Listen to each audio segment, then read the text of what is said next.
ਦੀਪਕ ਜੀ, ਪਹਿਲੀ ਗੱਲ ਕਰਦੇ ਹਾਂ ਨਸ਼ੇ ਦੀ ਪੂਰਤੀ ਲਈ। ਕਹਿੰਦੇ ਥਾਣੇਦਾਰ ਨੇ ਆਪਣਾ ਸਰਕਾਰੀ ਰਿਵਾਲਵਰ ਗੈਂਗਸਟਰ ਦੇ ਕੋਲ ਹੀ ਕਹਿਣੇ ਧਰਤਾ। ਇਹ ਆਪਣੇ ਆਪ 'ਚ ਤੁਹਾਡਾ ਪੜ੍ਹਿਆ ਹੋਇਆ ਸਿਰਲੇਖ ਹੀ ਕਹਾਣੀ ਸਪਸ਼ਟ ਕਰ ਦਿੰਦਾ ਕਿ ਪੰਜਾਬ ਕਿੱਧਰ ਨੂੰ ਤੁਰ ਪਿਆ। ਰਾਜਕਰਨ ਜੀ, ਅਸਲ 'ਚ ਕੀ ਆ ਕਿ ਪੰਜਾਬ ਦੇ ਵਿੱਚ ਇਨੀ ਦਿਨੀ ਚਿੱਟੇ ਦੀ ਬਹੁਤ ਮਾਰ ਆ। ਜਿਹੜਾ ਪੰਜਾਬ ਕਿਸੇ ਸਮੇਂ ਚਿੱਟੇ ਦੀ ਤਾਕਤ ਵਜੋਂ ਜਾਣਿਆ ਜਾਂਦਾ ਸੀ, ਦੁੱਧ, ਲੱਸੀ, ਘਿਓ, ਮੱਖਣ ਲਈ ਜਾਣਿਆ ਜਾਂਦਾ ਸੀ, ਉਸ ਪੰਜਾਬ 'ਚ ਚਿੱਟਾ ਸ਼ਬਦ ਹੁਣ ਮੌਤ ਬਣ ਗਿਆ ਜੀ। ਇਸ ਚਿੱਟੇ ਦੇ ਨਾਂ ਦੇ ਉੱਤੇ ਪੰਜਾਬ 'ਚ ਸਰਕਾਰਾਂ ਬਣੀਆਂ ਵੀ ਤੇ ਡਿੱਗੀਆਂ ਵੀ। ਸਮੇਂ-ਸਮੇਂ ਬਾਦਲਾਂ ਦੇ ਰਾਜ ਦਾ ਜਾਣਾ, ਉਹਦੇ ਵਿੱਚ ਬਾਕੀ ਕਾਰਨਾਂ ਦੇ ਨਾਲ ਚਿੱਟਾ ਵੀ ਇੱਕ ਕਾਰਨ ਬਣਿਆ। ਕੈਪਟਨ ਸਰਕਾਰ ਦਾ ਆਉਣਾ, ਉਹਦੇ ਵਿੱਚ ਚਿੱਟਾ ਵੀ ਇੱਕ ਕਾਰਨ ਬਣਿਆ। ਮਾਨ ਸਰਕਾਰ ਨੂੰ ਗੱਦੀ ਮਿਲਣਾ, ਇਹਦੇ ਵਿੱਚ ਵੀ ਚਿੱਟੇ ਦਾ ਰੋਲ ਰਿਹਾ ਕਿ ਜੀ ਅਸੀਂ ਆਉਂਦੇ ਹੀ ਮੁਕਾ ਦਿਆਂਗੇ। ਕੋਈ 4 ਹਫ਼ਤਿਆਂ ਦੀ ਗੱਲਾਂ ਕਰਦਾ ਸੀ, ਕੋਈ 4 ਮਹੀਨਿਆਂ ਦੀ।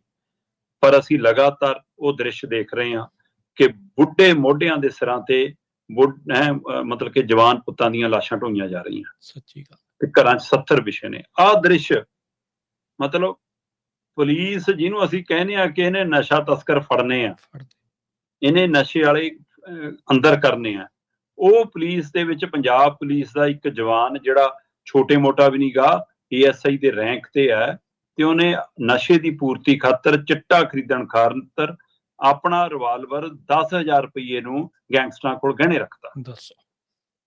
ਇਹ ਤਰਨਤਾਰਨ ਖੇਤਰ ਦੀ ਘਟਨਾ ਹੈ। ਉੱਥੇ ਪੁਲਿਸ ਨੂੰ ਪਤਾ ਲੱਗਾ ਕਿ ਕੋਈ ਗੈਂਗਸਟਰਾਂ ਦਾ ਗਰੋਹ, ਕੋਈ ਨਾ ਰਿਟਾਇਰਡ ਅਫਸਰ ਹੈ, ਸਿਹਤ ਵਿਭਾਗ ਤੋਂ ਰਿਟਾਇਰਡ ਅਧਿਕਾਰੀ ਹੈ, ਤੇ ਉਹ ਰਿਟਾਇਰ ਹੋਇਆ ਸੀਗਾ, ਤੇ ਗੈਂਗਸਟਰਾਂ ਨੂੰ ਪਤਾ ਲੱਗ ਗਿਆ ਵੀ ਕਿ ਰਿਟਾਇਰ ਹੋਇਆ, ਨੂੰ ਪੈਸੇ ਮਿਲੇ ਆ, ਉਤੋਂ 1 ਕਰੋੜ ਦੀ ਰੰਗਦਾਰੀ ਮੰਗ ਲਈ, ਤੇ ਉਹ ਸੌਦਾ 50 ਲੱਖ 'ਚ ਨਿਬੜ ਗਿਆ। ਠੀਕ ਹੈ। ਉਹ 50 ਲੱਖ ਦੀ ਵਸੂਲੀ ਕਰਨ ਜਾ ਰਿਹਾ ਸੀ ਇਹ ਗੈਂਗਸਟਰਾਂ ਦਾ ਗਰੋਹ, ਕਿ ਪੁਲਿਸ ਨੂੰ ਉੱਪਰ ਇਤਲਾਹ ਮਿਲ ਗਈ ਤੇ ਉਹਨਾਂ ਨੇ ਘੇਰਾਬੰਦੀ ਕਰਕੇ ਉਹ ਬੰਦੇ ਫੜ ਲਏ। ਜਦੋਂ ਫੜੇ ਤਾਂ ਉਹਨਾਂ ਕੋਲ ਪਤਾ ਲੱਗਿਆ ਕਿ ਉਹ ਰੰਗਦਾਰੀ ਵਸੂਲਣ ਸਰਕਾਰੀ ਰਿਵਾਲਵਰ ਨਾਲੇ ਜਾ ਰਹੇ ਸੀ ਕਰਨ। ਦੇਖ ਲਓ। ਉਹਨਾਂ ਤੋਂ ਰਿਵਾਲਵਰ ਬਰਾਮਦ ਹੋਇਆ, ਤੇ ਜਦੋਂ ਬਰਾਮਦ ਹੋਇਆ ਤੇ ਉਹ ਜਾਂਚ ਪੜਤਾਲ ਹੋਈ। ਕਹਿੰਦੇ ਜੀ ਤੁਹਾਡੇ ASI ਨੇ, ਇਹ ਪਵਨਦੀਪ ਸਿੰਘ ਥਾਣੇਦਾਰ ਹੈ ਜੀ, ਕਹਿੰਦੇ ਜੀ ਉਹਨੇ ਸਾਡੇ ਕੋਲ 10,000 ਨੂੰ ਗਹਿਣੇ ਰੱਖਿਆ ਸੀਗਾ। ਹੁਣ ਉਹਨੂੰ ਸਸਪੈਂਡ ਵੀ ਕਰਤਾ, ਗ੍ਰਿਫਤਾਰ ਵੀ ਕਰ ਲਿਆ। ਮੈਂ ਕਹਿੰਦਾ ਉਸ ਪਰ ਵਿਭਾਗੀ ਕਾਰਵਾਈ ਹੋ ਜੂਗੀ। ਹੁਣ ਉਹਦੇ ਨਾਲ ਦੇ ਸਾਥੀ ਦੱਸਦੇ ਆ ਕਿ ਉਹ ਤਾਂ ਡਿਊਟੀ ਦੇ ਸਮੇਂ ਛੁੱਟੀਆਂ ਵੀ ਬਹੁਤ ਮਾਰਦਾ ਸੀ, ਕਾਗਜ਼ਾਂ 'ਚ ਡਿਊਟੀ ਤੇ ਹੁੰਦਾ ਸੀ, ਅਸਲ 'ਚ ਹੁੰਦਾ ਨਹੀਂ ਸੀ।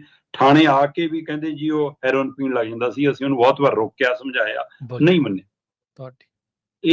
ਇਹ ਬੰਦਾ ਉਹ ਹੈ ਜਿਹੜਾ ਹੁਣ ਦ੍ਰਿਸ਼ 'ਚ ਆ ਗਿਆ, ਫੜਿਆ ਗਿਆ। ਔਰ ਇਹ ਸਮੇਂ ਦੇ ਬਹਿਣ ਦੇ ਵਿੱਚ ਇਹ ਨਹੀਂਗਾ ਕਿ ਇਹਦੇ ਪਿੱਛੇ ਹੁਣ ਕਹਾਣੀ ਹੋਏਗੀ ਕੋਈ, ਕਿ ਉਹ ਇਸ ਸਥਿਤੀ 'ਚ ਆਇਆ ਕਿਉਂ, ਹੈ ਨਾ।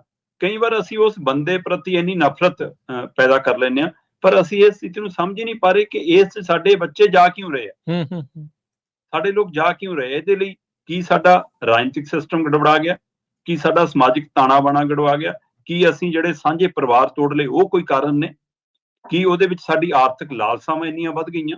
ਅਸੀਂ ਕਿੰਨੇ ਕਾਰਨਾਂ ਨੂੰ ਮਿਲਾ ਕੇ ਸਥਿਤੀ ਬਣੀ ਹੈ ਕਿ ਪੰਜਾਬ ਕਿੱਧਰ ਨੂੰ ਤੁਰ ਪਿਆ। ਜਿਨ੍ਹਾਂ ਨੂੰ ਅਸੀਂ ਸੋਚਦੇ ਹਾਂ ਕਿ ਖਾਕੀ ਪਾ ਕੇ ਸਾਡੀ ਰੱਖਿਆ ਕਰਨਗੇ, ਉਹ ਕਦੇ ਪੀਲੀਭੀਤ ਵਾਲੇ ਕਾਂਡ ਵਾਪਰਦੇ ਨੇ ਤੇ ਕਿਤੇ ਆਹ ਦ੍ਰਿਸ਼ ਸਾਡੇ ਸਾਹਮਣੇ ਆਉਂਦੇ ਨੇ। ਸੋ ਬਹੁਤ ਖੌਫਨਾਕ ਦ੍ਰਿਸ਼ ਹੈ ਨਸ਼ੇ ਨੂੰ ਲੈ ਕੇ ਤਾਂ ਪੰਜਾਬ 'ਚ।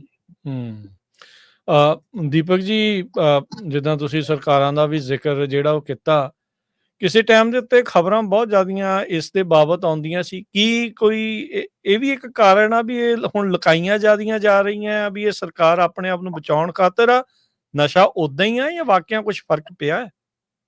ਇਹ ਪਹਿਲਾਂ ਨਾਲੋਂ ਵੱਧ ਗਿਆ ਜੀ। ਅੱਛਾ। ਕੋਈ ਵੀ ਚੀਜ਼ ਘਟੀ ਨਹੀਂ। ਰੇਤ ਮਾਫੀਆ ਦਾ ਕਾਰੋਬਾਰ ਪਹਿਲਾਂ ਨਾਲੋਂ ਵੱਧ ਗਿਆ, ਸ਼ਰਾਬ ਮਾਫੀਆ ਦਾ ਕਾਰੋਬਾਰ ਪਹਿਲਾਂ ਨਾਲੋਂ ਵੱਧ ਗਿਆ, ਥਾਣੇ ਕਚਹਿਰੀਆਂ 'ਚ ਰਿਸ਼ਵਤ ਦਾ ਕਾਰੋਬਾਰ ਪਹਿਲਾਂ ਨਾਲੋਂ ਵੱਧ ਗਿਆ, ਕਿਉਂਕਿ ਜਦੋਂ ਸਾਲ ਬਦਲਦਾ ਸ਼ਾਇਦ 2025 ਤੋਂ ਰੇਟ ਹੋਰ ਬਦਲ ਜਾਣ ਹੁਣ ਨਵੇਂ। ਸੋ ਉਸ ਹਿਸਾਬ ਨਾਲ ਅਧਿਕਾਰੀ ਕੋਈ ਤਬਾਦਲਾ ਹੁੰਦਾ ਤਾਂ ਨਵੇਂ ਰੇਟ ਆ ਜਾਂਦੇ ਨੇ। ਸੋ ਇਸ ਲਈ ਕੁਝ ਵੀ ਨਹੀਂ ਫਰਕ ਪਿਆ, ਉਸੇ ਤਰ੍ਹਾਂ ਚੱਲ ਰਿਹਾ, ਤੇ ਚਿੱਟੇ ਦਾ ਕਾਰੋਬਾਰ ਵੀ ਉਸੇ ਤਰ੍ਹਾਂ ਹੈ।